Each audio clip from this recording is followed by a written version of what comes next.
Vamos a iniciar un taller de lectura con este primer paper. En primer lugar, nos vamos a asegurar siempre la calidad del paper. La revista es Psychopharmacology, o sea, es una revista reconocida, indexada. Luego vemos que tiene un dominio de interés, lo cual significa que también está impactando en las bases de datos de journals con referato. Estos aspectos son cruciales para comprender de qué manera nos vamos a manejar en este curso.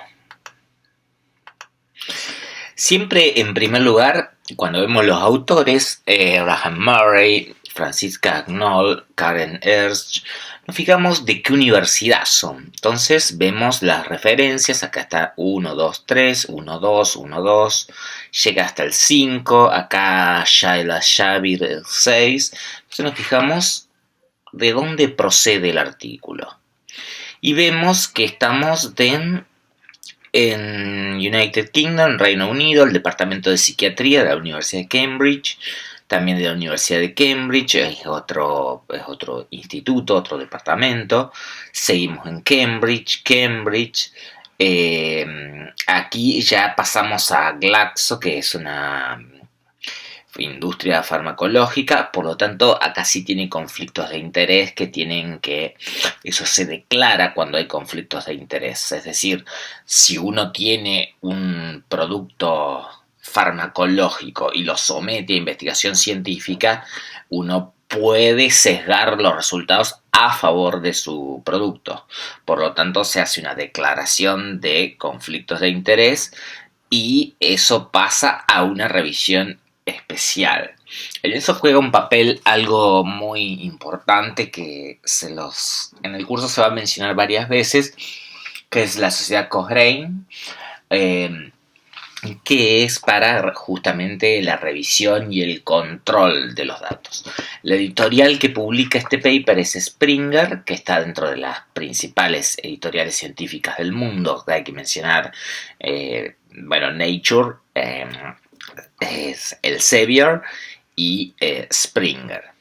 Bien, esto más allá de, no es una cuestión de que uno se está fijando en la marca que tiene, sino en todos los procesos que ha atravesado esto para ser publicado. Esto es la gran diferencia y es la alfabetización científica que hay que tener. Cuando se está ante un trabajo de este tipo publicado en esta revista, esto al menos estuvo 1 año y medio siendo revisado por los mejores expertos del mundo antes de poder hacer alguna afirmación. Entonces hay que diferenciar en entrar en internet, poner en Google cualquier palabra y que aparezca cualquier persona diciendo cualquier cosa en comparación con lo que demanda esto. Obviamente que una escritura en una persona que lo publica en una página personal prácticamente no le cuesta dinero, mientras que estas investigaciones pueden llegar a costar hasta 3 millones, 4 millones de euros. Bien, vamos a ver entonces la introducción. Vamos a ver qué nos está diciendo. Dice que el desorden obsesivo-compulsivo está asociado con déficit en el aprendizaje, en la toma de decisiones. Los pacientes con trastornos obsesivos compulsivos tienen una respuesta reducida, se reduce el control a los ensayos. Ensayos significa cuando uno está haciendo una prueba en el sentido neuropsicológico, es decir, que está haciendo una evaluación neuropsicológica. Trial significa cada vez que tiene que hacer un ítem, por ejemplo. Punishment es castigo, es decir, entonces tiene un control reducido de la respuesta a los ensayos que implican un castigo, con rasgos de impulsividad que correlacionan con la severidad de los síntomas y respuestas de error anormales en una variedad de partes de la tarea que implican conflictos en la respuesta y monitoreo. Es decir, la tarea que se está llevando a cabo neuropsicológica implica monitoreo. Monitoreo es supervisión de lo que se está realizando. Conflicto en la respuesta es que, por ejemplo, hay alternativas y una alternativa puede ser más atractiva, pero puede ser provocar un castigo. Entonces, lo que se sostiene aquí con las citas es que en el desorden obsesivo compulsivo hay fallas en el control de ese tipo de ítems, lo cual se puede trasladar a la vida diaria en lo que se llama error de predicción errónea, es decir, anticipos erróneos. Los anticipos son catastróficos, los anticipos predicen que lo que va a ocurrir es peor de lo que ocurre. El error contrario es el error positivo, es decir, predecir que lo que va a ocurrir es mejor de lo que realmente ocurre.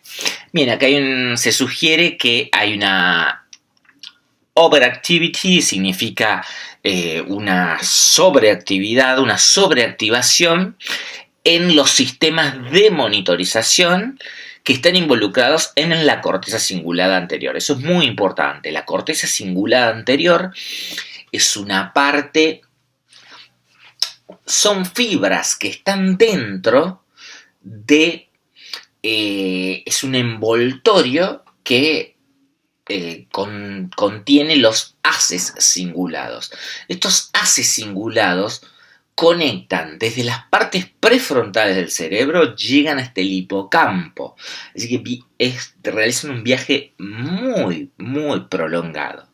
La parte anterior es un hub. Hub significa, como en términos de aeropuertos, sería un aeropuerto central donde convergen numerosos viajes a distintas partes del mundo. Por ejemplo, Heathrow en Londres.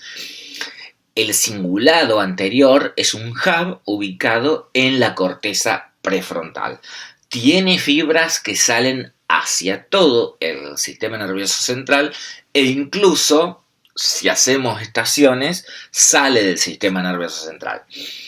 La corteza cingulada anterior es sinónimo de una expectativa y la atención controlada en detalles que van indicando si las expectativas se están cumpliendo o no se están cumpliendo. Entonces, el carácter de detallista suele tener una connotación de personalidad. Una personalidad detallista, pues una persona que no sale a una reunión si la corbata no está. Bien, esto se refiere a otro aspecto. Detallista significa una persona que tiene elevados rasgos de ansiedad, que está intentando detectar signos negativos en aquello que intenta controlar. Eso es mucho más cercano.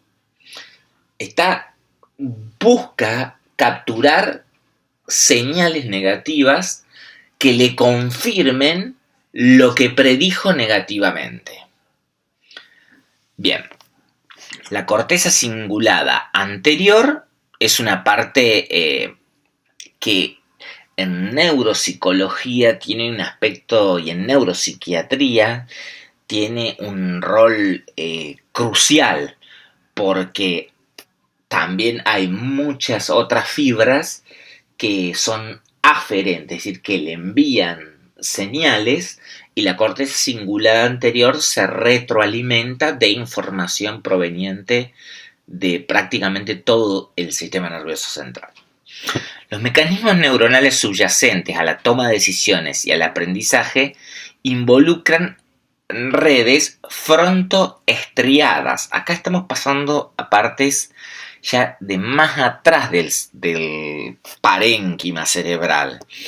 Frontoestriado es una zona que está en la parte medial, es decir, cuando uno divide los dos hemisferios del cerebro, medial significa que está muy cerca de esa parte donde se dividen. Entonces, frontoestriado y cingulado están mucho más cerca de la parte donde se dividen los dos hemisferios que de los laterales. Volvemos. Los mecanismos neuronales subyacentes a la toma de decisiones y al aprendizaje involucran redes frontoestriatales generando errores de predicción en los refuerzos, los cuales son altamente sensitivos a la modulación dopaminérgica. ¿Qué quiere decir esto? Que la predicción que se realiza no solamente está basada en el cingulado anterior, sino también en la red frontoestriada. Es otra zona muy cercana y conectada con el cingulado anterior.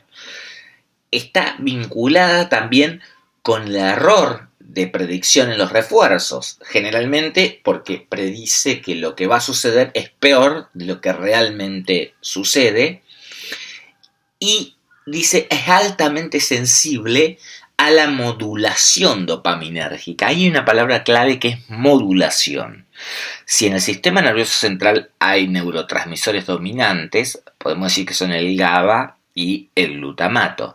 Sin embargo, el sistema de la dopamina es el sistema del aprendizaje por excelencia, porque la liberación de dopamina se expresa de acuerdo a diferentes receptores.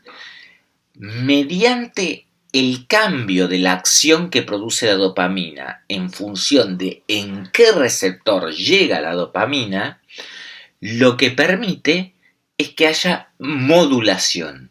Y la modulación implica ajustes sucesivos, ajustes progresivos, flexibilidad y además algunos otros aspectos que después podemos ir viendo. Hay una evidencia muy amplia de estudios en animales experimentales que han demostrado que las neuronas con dopamina incrementan los rasgos de disparo para los refuerzos que no son esperados o que son mejores que lo esperados. Eso quiere decir que es un error de predicción positiva. Cuando hay un error de predicción positiva, el rate significa la tasa de frecuencia. Entonces, la tasa de frecuencia de los disparos de la dopamina se incrementan cuando hay un error de predicción positiva. Pero el firing rate, o es decir, la frecuencia de disparo, se reduce cuando el refuerzo es omitido. Es decir, cuando lo que se predijo es negativo. During omission of expected rewards, lo que significa es que se esperaba una cantidad de refuerzos, y ahí la palabra que dice es omisión. Omisión significa no presentación. En esto vamos a ir viendo, pero es distinto que no se presente un refuerzo, es decir, una consecuencia, a que la consecuencia que se presente sea negativa. Los estudios en voluntarios humanos sanos han mostrado que la modulación de la dopamina de la respuesta cerebral al error de predicción de la respuesta de los refuerzos mediante la utilización de resonancia magnética funcional brindó evidencia de que en los pacientes que han sido diagnosticados como obsesivo-compulsivos, hay una patología en el sistema de la dopamina. Entonces ahí nos vamos a detener. Dice, mientras que en las medicaciones sobre la dopamina no hay un estándar first line treatments, significa precisamente eso, de que no hay una avanzada estándar, una medicación consensuada, así como en la depresión ya los inhibidores de la recaptación de la serotonina se podría decir que son el first line de la depresión. Para el obsesivo compulsivo tomando como base la dopamina, no lo hay. Pero en los casos refractarios, se indica que se utilicen antagonistas de los receptores de la dopamina. Un antagonista lo que hace es justamente funciona como un bloqueante del receptor de la dopamina. Ahora, receptores de la dopamina varían. Los receptores tenemos de D1, D2, receptores de 5, receptores de 3, y de acuerdo al receptor, la acción de la dopamina varía. Entonces, decir antagonista de la recepción de la dopamina, no está claro cuál es el rol que está cumpliendo. Dice, esto de utilizar antagonistas de la recepción de la dopamina fue confirmado por metaanálisis. Esto que les mencionaba antes de la sociedad Cochrane, justamente de lo que se ocupa es de hacer metaanálisis. Un metaanálisis es una conjunción de artículos.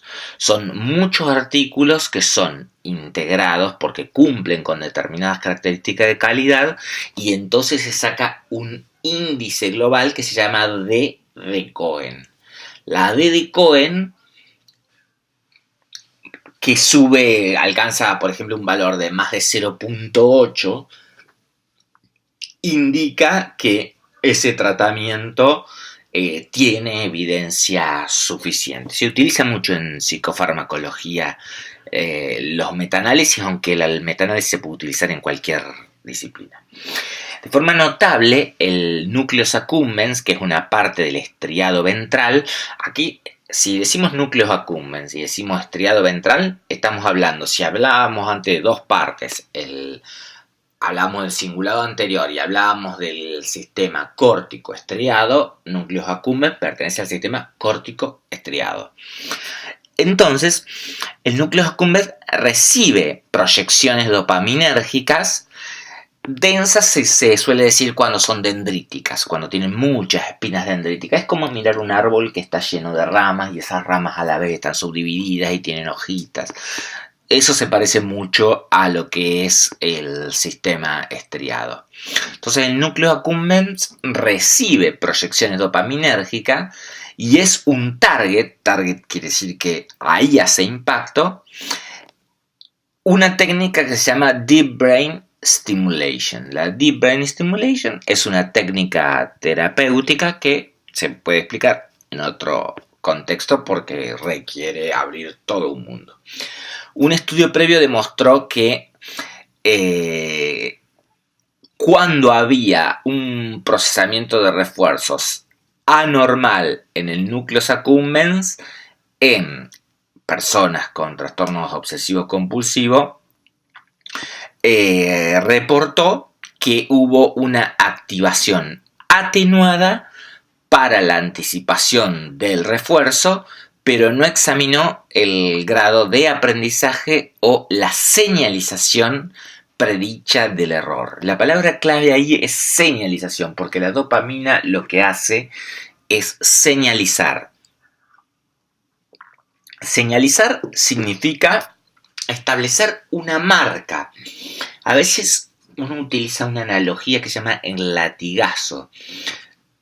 En sistema nervioso hay aspectos en la interocepción, es decir, en la propia persona lo que siente, puede sentir que determinada información o determinado acto le produce un dolor sumamente intenso, fuerte y breve, pero que deja sus secuelas. Es como una herida, análogamente. Bueno, eso es una señalización. Las predicciones que va haciendo la corteza cingulada son predicciones acerca de qué es lo que va a suceder, y el lenguaje del cingulado es un lenguaje muy sencillo. Es un lenguaje que es bueno o es malo? ¿Lo que me va a suceder me va a provocar ansiedad o me va a encantar? ¿Me va a provocar mucho placer o va a ser algo donde la voy a pasar muy mal? Esa división en dos de las predicciones también nos refiere de la simplicidad del procesamiento que tiene el cingulado anterior. Ahora, ¿cuál es la clave? ¿Todas las personas están haciendo anticipaciones de qué les va a suceder? Sí, pero no todas las personas lo hacen con la misma intensidad. Intensidad significa el grado de actividad que tiene ese cingulado.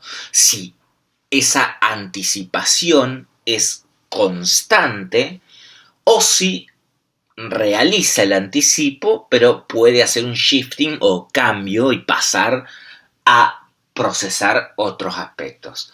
La rumiación está muy relacionada con una hiperactividad de las predicciones. ¿Qué sucede? Cuando hay una hiperactividad de las predicciones, la estructura es muy frecuente que sea oscilatoria, es decir, que haya lo bueno, lo malo, lo bueno, lo malo, lo bueno, lo malo, con cierta preponderancia de lo malo. De allí que a veces a las personas se les sugiere, bueno, haz una lista y pone lo bueno y lo malo. Bueno, eso no es recomendable, en especial para personas que tienen problemas para tomar decisiones justamente porque están anticipando aspectos buenos y malos. Y si hay algo de lo que carece esa predicción es de realismo. Entonces, forzar a hacer listas con lo bueno y lo malo, no hay que dejarlo a la persona así abandonada, sino que hay que estar ahí para poner realismo. Ese realismo obviamente que se aprende la persona, excepto que tenga algún deterioro por alguna otra razón, progresivamente también va a poder tener ese mismo realismo. Bien, entonces decíamos, el nucleus accumbens es una parte muy pequeña. Ventral significa por debajo, es decir, una parte, si tomamos los núcleos de la base, es la parte ventral, la parte de más abajo, es donde ingresa la serotonina. Cuando se toman inhibidores de la recaptación de la serotonina y hay cambios en los niveles de la serotonina, la principal estructura que se modifica es el nucleus accumbens y el núcleo del RAFE. Ha sido asociada con errores en la predicción. Coding prediction significa eso, que uno tiene ya las predicciones codificadas. ¿Qué significa predicciones codificadas? Significa tendencias o inercias a hacer predicciones. Cuando uno tiene una inercia a hacer predicciones, es más rígido. Cuando uno tiene menos inercia, es más flexible. Bien, el concepto de error de predicción negativa está muy cercanamente relacionada al error en el monitoreo. Eso es muy importante porque el cingulado anterior sirve para monitorizar. Monitorizar es supervisar, es una visión supraordinal. Entonces, si hay error en la supervisión, eso está muy cerca de que haya un error de predicción negativa, lo cual es muy consistentemente frecuente, es decir, which is reliably abnormal significa que es consistentemente anormal, o sea que ocurre con frecuencia que eso se produzca en trastornos obsesivos compulsivos, aunque los dos procesos no son idénticos. No es lo mismo el monitoreo, que es una función ejecutiva, con el error de predicción negativa, que más bien está en el campo de la toma de decisiones. Ambos procesos involucran la evaluación de los resultados que son esperados como peores, motivando que las señales que se envían en pacientes con desorden obsesivo compulsivo de predicción, justamente lo que señalan es que encuentran errores. Y esto es muy interesante porque nos lleva al concepto de realidad. Es decir, una persona que tiene una predisposición a encontrar errores, los encuentra. Si decimos realidad, estamos llegando a una especie de absoluto indescifrable en el cual está lleno de claves. Imaginemos que una persona está por participar de un partido de fútbol 5 y tiene un error de predicción negativa. Lo que decimos realidad es lo que sucede. O sea, realidad hay una realidad, sucede. Ahora, que esa persona encuentre errores permanentemente y que haga una predicción y que la confirme de que se está produciendo eso catastrófico que se iba a producir, decimos eso corresponde a la realidad. De la realidad obtenemos claves. Esas claves, la ansiedad en general lo que hace es motivar a encontrarla, es decir, motivar a confirmar de lo que ya se parte. Entonces, eso ya entra dentro de cómo se procesa la información. Por eso es tan importante que no solamente se utilicen esquemas farmacológicos, sino también un trabajo con los componentes ideacionales de cómo una persona forma sus esquemas.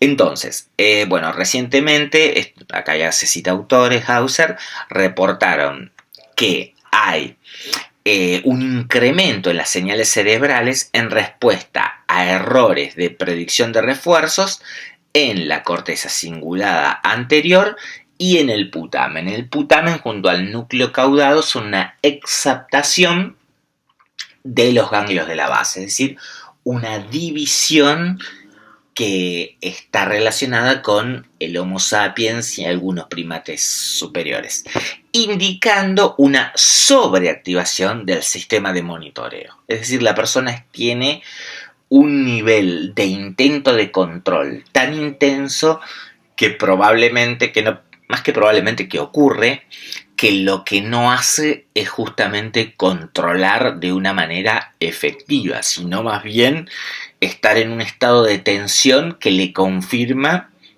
lo que anticipa como catastrófico.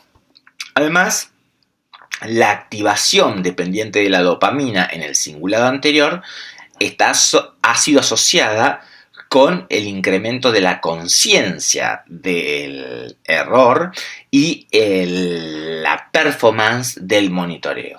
El error de predicción en el refuerzo, que dentro del procesamiento, está muy ligado al sistema dopaminérgico. Una hipótesis plausible que unifique todo esto que se mencionó es que el rol de la dopamina en señalar errores de predicción de refuerzo y la evidencia de patologías en los desórdenes obsesivo-compulsivos y la evidencia de que en el procesamiento obsesivo-compulsivo hay errores de procesamiento, es que en los pacientes que ya han sido diagnosticados como obsesivos-compulsivos, que hay aproximadamente en el DSM-5 hay 9 subtipos, de los cuales van del Gilles de la Tourette, es decir, de los que tienen más bien algún tipo de tics o rituales, o donde predomina la rumiación, que podrían ser los dos extremos. En estas personas puede existir un procesamiento poco común de los errores de predicción de refuerzos, especialmente cuando hay una omisión de los refuerzos esperados vinculados a la función dopaminérgica que está fallando. Está fallando el sistema de la dopamina. Entonces, si está fallando ese sistema que es modulador, que sirve para el aprendizaje, que es flexible, a la vez el sistema dopaminérgico está muy ligado a que exista el refuerzo. De allí que omisión de refuerzo es, por ejemplo, la anedonia. Anedonia es no encontrar placer en nada. Entonces, que exista un refuerzo es algo que está muy relacionado cuando veamos regulación emocional. A veces el refuerzo en la vida hay que producirlo, tiene una parte que implica cierta continuidad en lo que se está haciendo para que empiece a aparecer algo que resulte placentero. No es que inmediatamente las consecuencias de lo que se hace son directamente placenteras, excepto en la niñez. Bueno, aquí habla del estudio y dice: de nuestro conocimiento, ningún estudio ha examinado una modulación del sistema dopaminérgico en errores de predicción de refuerzos con una tarea en este grupo de pacientes, y en este experimento se va a comparar el efecto de tratamientos con drogas que van por la dopamina en la señalización del error de predicción. Se reclutó un grupo de pacientes con este tipo de diagnóstico y un grupo de voluntarios como controles, y se examinaron las respuestas cerebrales con estudios de aprendizaje reforzado con un escáner, o sea, un equipo de resonancia magnética, con una secuencia fMRI, que significa Functional Magnetic Resonance Imaging, es decir, una imagen funcional. Funcional significa que está sensibilizado para capturar cambios en el metabolismo de glucosa o cambios hemodinámicos. Bueno, se utilizó esto después de la administración de un agonista de los receptores de dopamina 2 y 3, que es el pramipexol, o de un antagonista de los receptores de dopamina 2 y 3, que es el amilsupride. Es decir, tenemos pramipexol y amilsupride. Y también, como exigen todos estos tipos de estudios, un placebo. Entonces tenemos un agonista, un antagonista, y tenemos el placebo. La diferencia entre agonista y antagonista siempre en relación al receptor del neuroquímico. Acá hay que trazar una diferencia cuando decimos un antidepresivo, un inhibidor de la recaptación de la serotonina. Es que se libera serotonina y hay mecanismos por los cuales la serotonina tiene que volver a la vesícula de sináptica, presináptica, de la cual partió. Se inhibe que vuelva, entonces hay más serotonina. Ahí no está actuando como agonista o antagonista.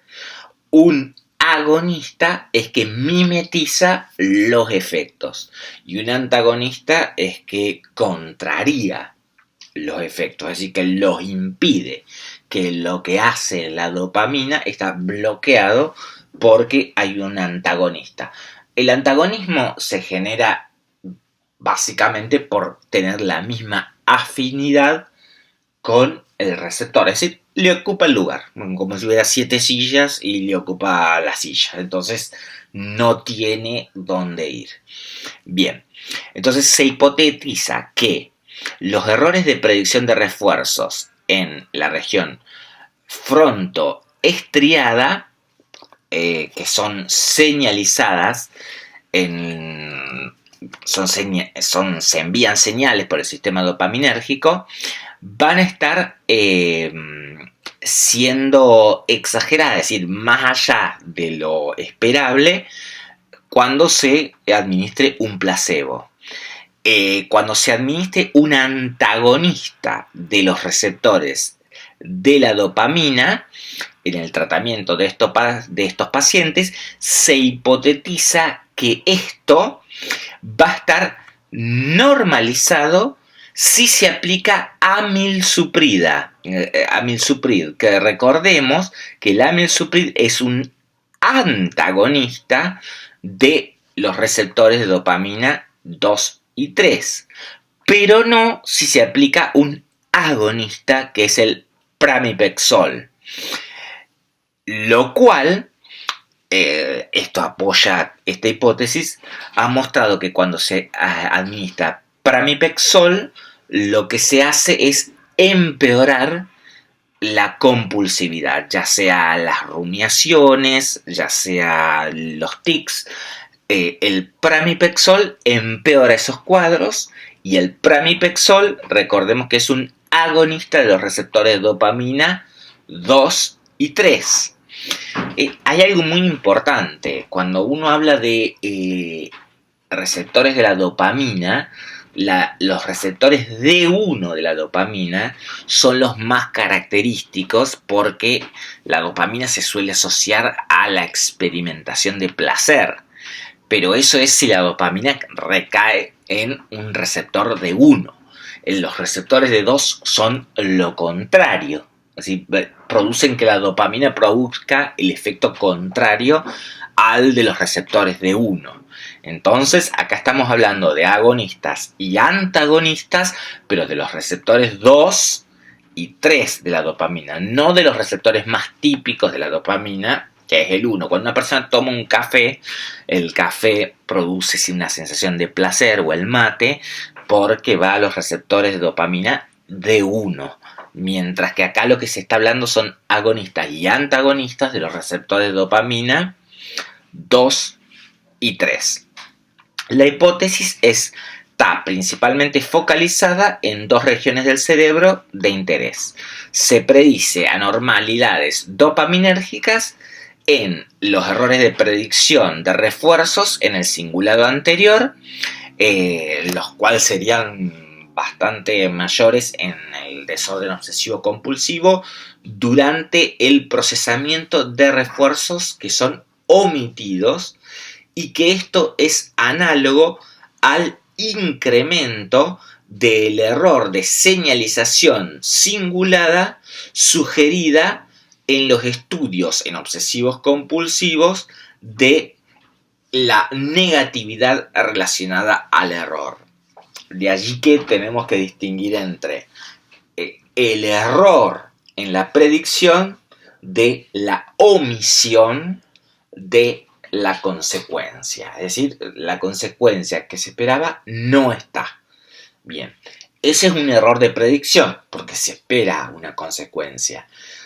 Eso es muy importante y es clave en algunos aspectos que suceden en algunos episodios depresivos de la no iniciación de la acción, porque toda acción tiene que estar acompañada por un marco hedónico. Un marco hedónico es un marco de placer.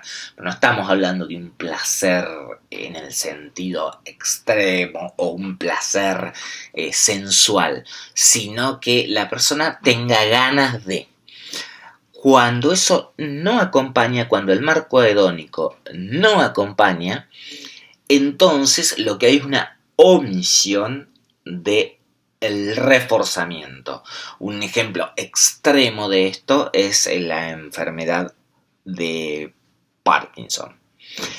Una hipótesis secundaria es que en el nucleus accumbens habría errores de predicción en el refuerzo dopaminérgica. Es decir, ahí ya está ingresando al sistema córtico estriado. Es una hipótesis que va a trabajar sobre los sistemas del cingulado anterior y del sistema córtico estriado. Bien, esta es entonces la introducción de este paper. En el próximo ya nos entramos en los aspectos metodológicos para pasar a ver los resultados y luego las conclusiones y la discusión.